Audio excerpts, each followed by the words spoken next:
Islam portrays Jesus as a horrible, incompetent failure. And once again, every Muslim, no, that's not. We honor Jesus. We show Jesus respect and reverence. No, you don't.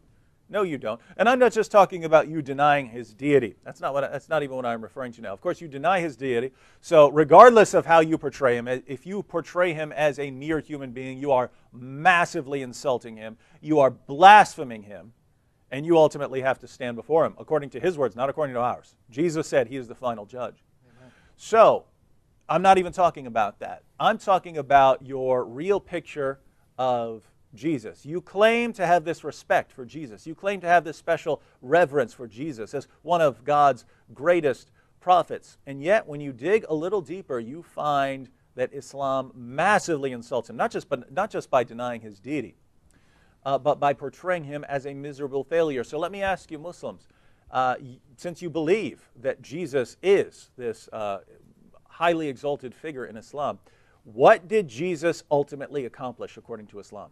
Yeah, what did he? Exactly. Nothing. What did he do? Tell me something he did that lasted, that he got done, that made the world a better place. You see, when you think that Jesus is exalted, you're thinking, oh, he was born of a virgin. That's a great sign. Oh, he spoke shortly after birth. Oh, he performed all of these miracles. Oh, Allah took him to heaven and wouldn't allow him to be killed. All of those things, yeah. What did Jesus do that lasted or made a difference? Because according to what Muslims tell me, after Jesus was taken away, his message was corrupted, his followers fell away. They fell away so quickly, we don't even have any record that Jesus had Muslim followers. There's no record anywhere in history. We had to wait till Muhammad to come along and say, oh yeah, he had Muslim followers. You have no record of their existence. So Jesus, after all that work, after being given all these miracles, doesn't get anything done. It was all wasted. It was a big waste. After Jesus is taken away, there are only two kinds of people. There are people who are bowing down to him and worshiping him as Lord. They're going to hell for shirk, according to Islam. And there are people who rejected him. They're going to hell, according to Islam, for rejecting one of God's prophets. So at the end of all of Jesus' work, everyone's going to hell. That's one of God's greatest messengers.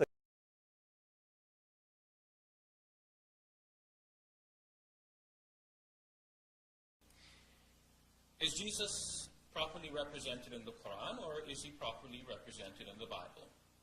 Well, to a certain extent, the Muslim will answer both. The Jesus of the Qur'an and the Jesus of the Bible is one Jesus that both Muslims and Christians should believe in. Muslims believe from the Qur'an that Jesus was a mighty prophet. He came among the Jewish people, and that his disciples were also from among the Jewish people. Some of the Jewish people believed in him, some disbelieved him. And for Jesus to be properly understood, Jesus has to be seen against the background of the revelations that came before him, to prophets like Moses who came before him. And so his teachings had to be in accord with the teachings which were left by Moses and others. In other words then, Jesus could not have preached a faith which is radically different from the faith which was taught by God's prophets prior to Jesus. And in fact, when we look around at historical reconstructions of who Jesus was, we find very much among historians that Jesus is to be understood as a Jewish prophet. In fact, some have suggested some way out things, like Burton Mack talks about Jesus being a cynic, sage, something like that. But his position has not won widespread acceptance in scholarly circles, such as, for example, the position of E.P. Sanders, which holds that Jesus was a Jewish apocalyptic prophet. So the Quran, by presenting Jesus in this way, is in fact presenting us with that real historical Jesus. I want to ask a further question as to whether or not the Jesus of the Quran is entirely believable. Now, historians will look at historical figures, and they will tell us where this person went, where he came from, where he lived, and where he died, and so on. Historians can only tell us where Jesus lived and walked, but historians cannot tell us that Jesus was the Son of God or that he was not the Son of God. This is a theological question. So I'll approach our study today not only as a historian, but also as a student of religion. I want to know, what should I believe about Jesus. Now, the Quranic Jesus is one whom I find to be entirely believable. I do not have any difficulty with believing in the Jesus of the Quran. The Quran tells me that Jesus was born of a virgin. I believe that. A historian might say, well, wait a minute, you cannot believe that because nobody else has been born of a virgin. We don't see that happening around us. And I say, well, I have faith in God.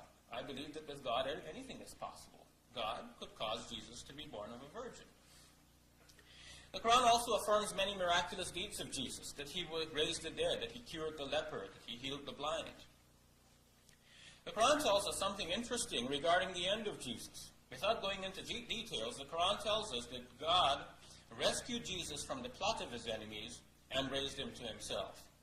This raising here seems to resemble the Christian belief that Jesus ascended into heaven. And so it seems that finally we're both asserting that Jesus remains alive. Muslims and Christians also believe that Jesus will be coming again. It seems then that on some very crucial points concerning Jesus, our faiths intersect. Where we differ, however, is on the Christian claim that Jesus, on whom be peace, said that he was the Son of God, in a sense that makes him a divine person, the second person of the Holy Trinity. The Jews would have seen this as blasphemy if the Christ had actually claimed this. And in fact, I understand from Dr. Craig's Apologetic that in fact this is how the Jews had understood it. And it's not that the Jews misunderstood. According to Dr. Craig, this was according to the Old Testament law. And who gave them that law? God himself. Muslims would say, no, Jesus never committed blasphemy. He was a righteous servant of God, a prophet, true from beginning to end and everywhere in the middle. Now I find then that believing in the Jesus of the Quran is not entirely difficult. I do not have to prove to a skeptic that Jesus of the Quran was true. After all, we cannot prove our faith, can we? We have faith. I can only say to the skeptic that the main representation of Jesus, the portrait of him as Jewish prophet that emerges out of the Quran, is believable. And that there is nothing in history that actually contradicts this main portrait of Jesus. And so there is no rational grounds on why I should refuse to believe in this Jesus. Now let's look at the Jesus of the Bible. As I studied the apologetic of Dr. Craig and some other apologists for the Christian faith, I found that the resurrection of Jesus from the dead is presented as a solution to a problem. And I want to understand the problem a little bit more with you. Recall what Dr. Craig said, that Jesus made all of these radical claims. He claimed to be the Son of Man. He claimed to be the Son of God. He claimed to have this intimate knowledge of the Father, such that C.S. Lewis could say that you have to choose between either declaring Jesus to be the Son of God or to declare him to be a liar. Nothing in between. And following those claims, Jesus was crucified as a blasphemer. Now, it seems to me that if we come this far without assuming that Jesus resurrected from the dead, all we would have at this moment until we experience the resurrection, or proofs for the resurrection, is a Jesus who died as a blasphemer. In that case, nobody should believe in him. Up to this point. We'll continue to the resurrection. But in fact, this idea that the crucifixion is such a strong disproof of Jesus has been pounded so hard by the apologists that I started to believe it. In fact, it is even emphasized to the point of saying that the disciples themselves who lived and walked with Jesus could not believe in Jesus at this point. They had to forsake him as a false pretender to messiahship. They had to denounce him as a false prophet. But the only reason they could turn around and finally believe in Jesus is because Jesus eventually reappeared to them from the dead. So now I'm thinking, from where I stand, it seems to me like I am in the same position as the disciples of Jesus were on that Friday night following the crucifixion. Until Jesus reappears to me, I would have no reason for believing in him, but every reason for thinking that he's a false prophet and a false Messiah.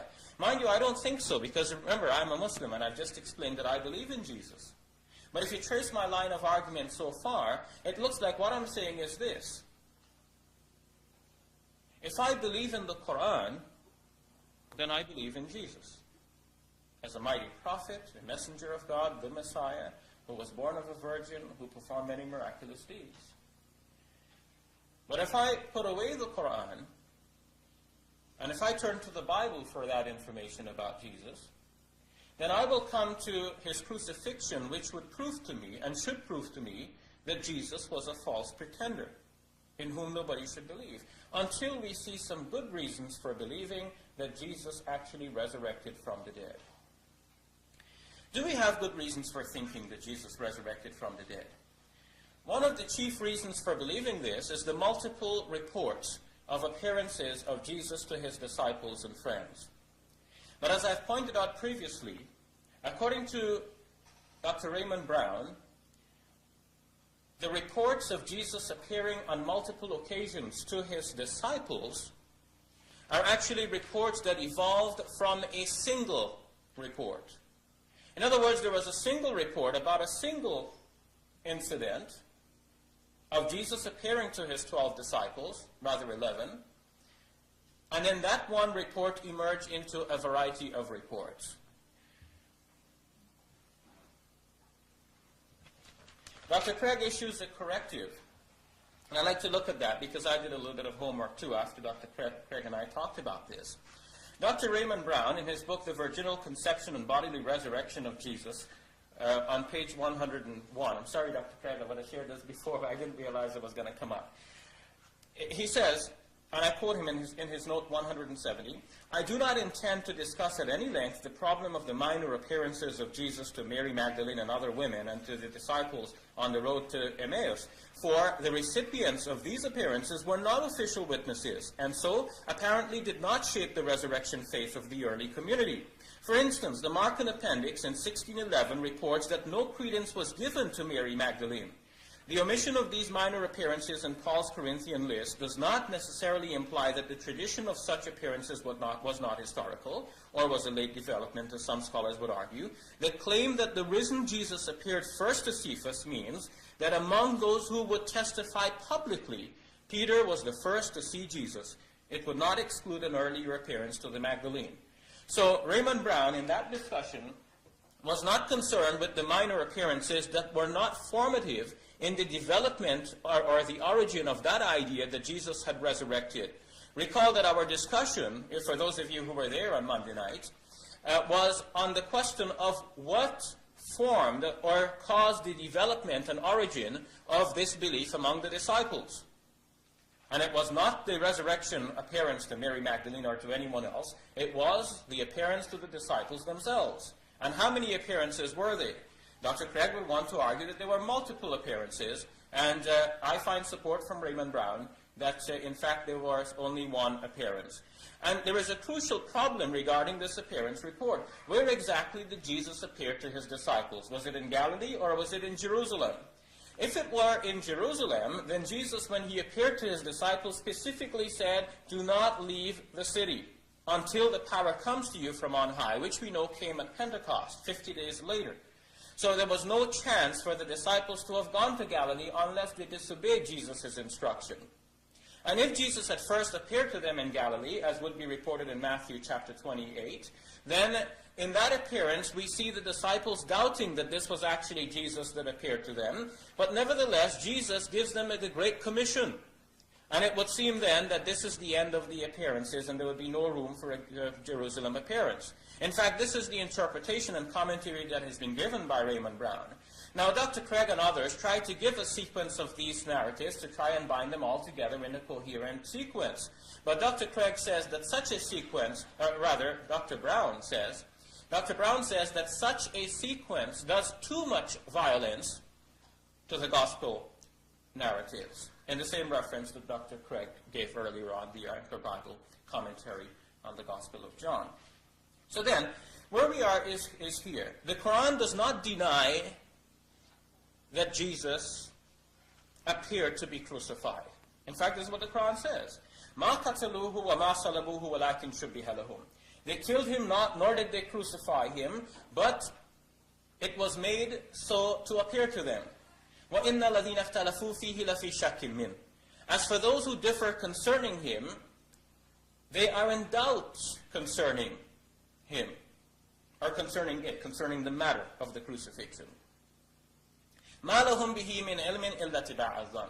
They have no knowledge concerning it except that they follow a conjecture. وَمَا قَتَلُوهُ يَقِينًا. They did not definitely kill him. بَلْ رَفَعَهُ اللَّهُ إِلَيْهِ. On the other hand, God raised him to himself. وَكَانَ اللَّهُ عَزِيزًا حَكِيمًا. And surely God is mighty, He is wise. There have been many interpretations of this passage in the Quran from Surah 4, verse number 157. Some commentators have held that someone else was made to look like Jesus, and that someone else was crucified. Another interpretation that is gaining plausibility among Muslim scholars in modern times is the interpretation that, in fact, while it appeared that Jesus was being crucified, in fact, they did not succeed in killing him by crucifixion. And hence, on the definition that crucifixion means killing by hanging on a cross, in fact, while it appeared to the opponents of Jesus that they were doing exactly that, they had not succeeded in doing it. Now, I present this as a plausible hypothesis which would take into consideration the fact of the trial and the execution by hanging him on the cross, and the discovery of the empty tomb. And I would like to posit that if we take the earliest narratives, like, for example, the Markan narrative, especially in its pre-Markan form, then that narrative would be in harmony with this plausible interpretation of the Quran. And in that case, what we would have is the Jesus of the Quran that is believable from beginning to end, a Jesus in the Quran that does not contradict the historical findings. And on the other hand, we would have the Jesus of the Bible who cannot be believed in unless it can be proved that he actually resurrected from the dead. Now, to prove that he is resurrected from the dead, one has to have reliable reports. But we've already seen that first, the reports are so contradictory that if one were to read them and carefully study them, it becomes difficult to believe in these reports. Second, even though the reports tell you that Jesus appeared to his disciples, notice something that I said before. In Matthew 28:17, it says that when Jesus appeared to his disciples on that mountain in Galilee, they saw him and they worshipped him, but some doubted. One Bible translation says some were not sure it really was Jesus. And another translation says they doubted, which I take to mean that they all doubted. And if we study all of the reports carefully, we see that the doubt was a persistent one. That seems to survive in many of these reports, even in the Gospel according to John, where it appears that John is covering up that doubt. Nevertheless, we can read between the lines and we find that the doubt still remains. So if we have a variety of reports that tell us that Jesus rose from the dead, they cannot agree with each other, rendering them difficult to believe. And even if we were to take the narratives at face value, they're telling us that Jesus appeared, but he could not be positively identified. How could we then be certain that we have proof that Jesus resurrected from the dead? And so recall where we came so far. If I believe in the Quran, I would believe that Jesus is believable. Jesus is a prophet, a messenger of the mighty God. If I were to put the Quran away and examine the Bible and try to believe in Jesus, I would come to a point where I understand that Jesus is a false prophet, he is a blasphemer, a false Messiah. Only if someone can show me that Jesus actually resurrected from the dead can I believe in the biblical Jesus. So I put before you that the Quranic Jesus is believable, and the biblical Jesus has this problem that I hope that Dr. Craig will shed some light upon. Thank you. Why must I believe in the Quran if it makes a mockery? And why, if it's inspired by God, is he a mocking God in the Quran? I think what you're asking about is the statement up there. Is that true? Yeah. So it's not that the Quran is making a mockery, but the Quran is reporting that these people are mocking Jesus, and the Quran is defending Jesus against their mockery. They're saying, we killed the Messiah, Jesus, son of Mary, the messenger of God. They mean, he claimed to be the Messiah, he claimed to be the messenger of God, and by our killing him, we disproved him. They're working on the premise that if Jesus is supposed to be the king, then he has to sit on David's throne and rule. But if you put him on a cross instead, that means we've disproved him, we've proved him to be a false Messiah. And so they're mocking him by referring to him as the Messiah here, meaning that he claimed to be the Messiah, but he's not truly the Messiah. The Quran is actually defending Jesus against the mockery of those people. And Bob read the passage in chapter 2, verse 22 of Acts of the Apostles, which actually does say that Peter said to the Jews, you killed Jesus. Even if this was a divine plan, and even if the Jews did it with the help of other people, the passage also says, you, the Jews, killed Jesus. So it's placing the blame on them for having killed Jesus. On the other hand, the Quran is not placing the blame on them for having killed Jesus, but only the blame for claiming and boasting that they have killed Jesus and for mocking Jesus in this way, whereas the Quran is defending Jesus. Would anyone mock Jesus like this? Well, yes. Even in the Gospels you will read that when the Roman soldiers were mocking Jesus, they put a crown of thorns on his head, and they put a robe around him, some kind of garment, and they said, "Hail, King of the Jews!" They didn't mean that he's really King of the Jews. They weren't giving him a real crown. They mocked him by putting a crown of thorns on his head, by calling him King of the Jews, and saying, "Prophesy now, Messiah." They don't believe he can prophesy, otherwise they wouldn't be mocking him and beating him and torturing him and leading him to the cross. But they are mocking. So I don't see why Bob should object to the Quranic statement, because it seems that the Quranic statement is based on real facts, or at least facts which are corroborated by the Christian Gospels. Jesus was mocked by those who opposed him and tried to kill him, and now the Quran is defending him against such mockery.